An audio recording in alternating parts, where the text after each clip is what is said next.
আসসালামু আলাইকুম। কেমন আছেন সবাই? আশা করছি আল্লাহ তাআলার অশেষ রহমতে সবাই ভালো আছেন। নতুন আরও একটি ভিডিও নিয়ে আপনাদেরকে স্বাগতম। আজকে রান্নার জন্য আমি চুলায় কড়াই বসিয়ে দিয়েছি। সেখানে দিয়েছি দারচিনি, এলাচ, তেজপাতা আর লং। এগুলো দিয়ে সুন্দর করে ভেজে নিলাম। তারপর দিয়ে দিচ্ছি পেঁয়াজ কুচি। পেঁয়াজ কুচিগুলো দিয়ে সুন্দর করে ভেজে নেব।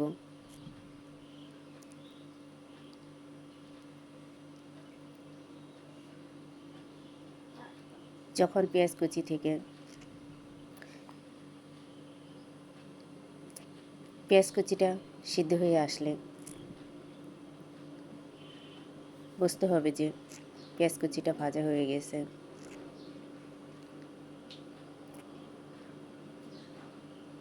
পেঁয়াজটা সিদ্ধ হয়ে আসছে, তার মানে পেঁয়াজটা ভাজা হয়ে গেছে। এখানে দিয়ে দিচ্ছি আদা রসুন বাটা। আদা রসুন বাটা যে কাঁচা গন্ধ না যাওয়া পর্যন্ত আদা রসুনটা ভেজে নিতে হবে। সুন্দর করে ভাজা হয়ে গেছে। এখন দিয়ে দিব সামান্য পানি।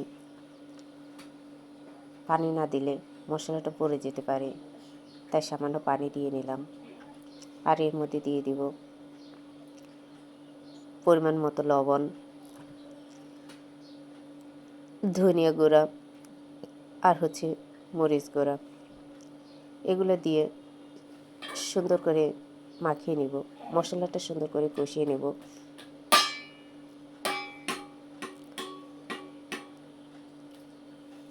এই তো মশলাটা আমি কষিয়ে নিচ্ছি।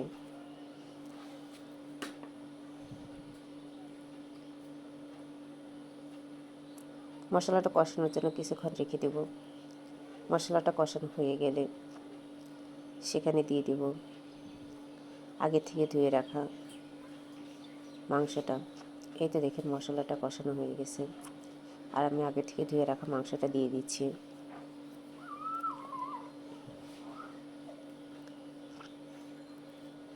মাংসটা দিয়ে সুন্দর করে নেড়ে চেড়ে নিতে হবে। তারপর ঢেকে দিয়ে রাখতে হবে কিছুক্ষণ।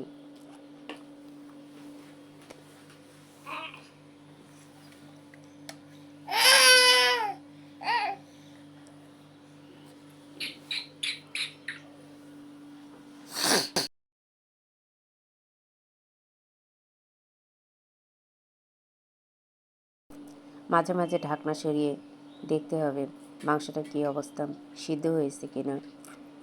এই তো দেখেন ঢাকনা সরিয়ে মাংসটা দেখে নিচ্ছি যে মাংসটা সিদ্ধ হয়েছে কিনা। আবার একটু নেড়ে চেড়ে দিচ্ছি। আর এই পর্যায়ে এসে দিয়ে দিব বিরিয়ানি মশলাটা। মাংসটা যখন কষানো হয়ে আসে তখনই দিতে হয় বিরিয়ানি মশলা। আর এই তো আমি বিরিয়ানি মশলাটা দিয়ে দিলাম।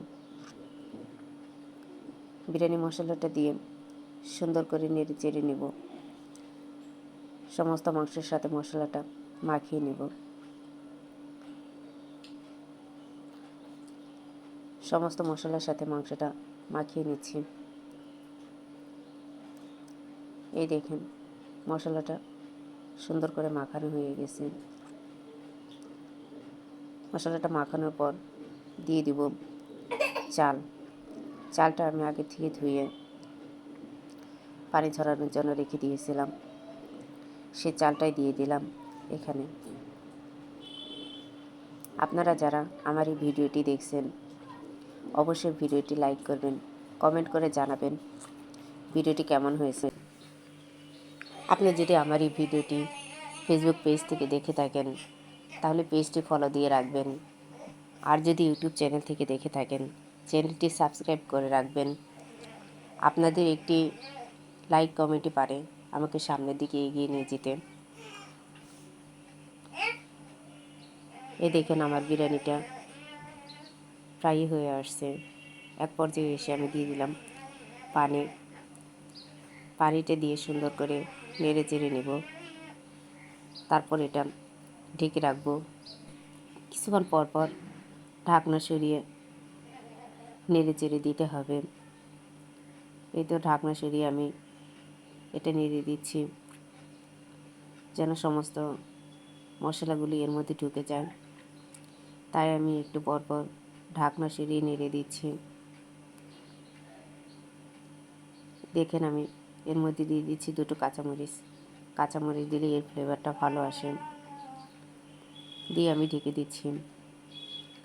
আর এই তো কিছুক্ষণ পর চলে আসলাম। বিরিয়ানিটা প্রায় হয়ে এসেছে, পানিটা প্রায় শুকিয়ে এসেছে। আমি আবার নেড়ে চেড়ে এটা ঢেকে দেব। কয়েক মিনিট পর ঢাকনা সরিয়ে দেখলাম বিরিয়ানিটা একদম হয়ে গেছে। এখন বিরিয়ানিটা চুলার উপর থেকে নামানোর সময় একটু নেড়ে চেড়ে নিচ্ছি আর আপনাদের সাথে দেখাচ্ছি যে বিরিয়ানিটা কেমন হয়েছে। চুলা থেকে নামিয়ে এখন পরিবেশন করব আর আপনাদের থেকে বিদায় নেব। সকলে ভালো থাকবেন, সুস্থ থাকবেন। আমার ভিডিওটি দেখার জন্য আপনাকে অসংখ্য ধন্যবাদ। আল্লাহ হাফেজ।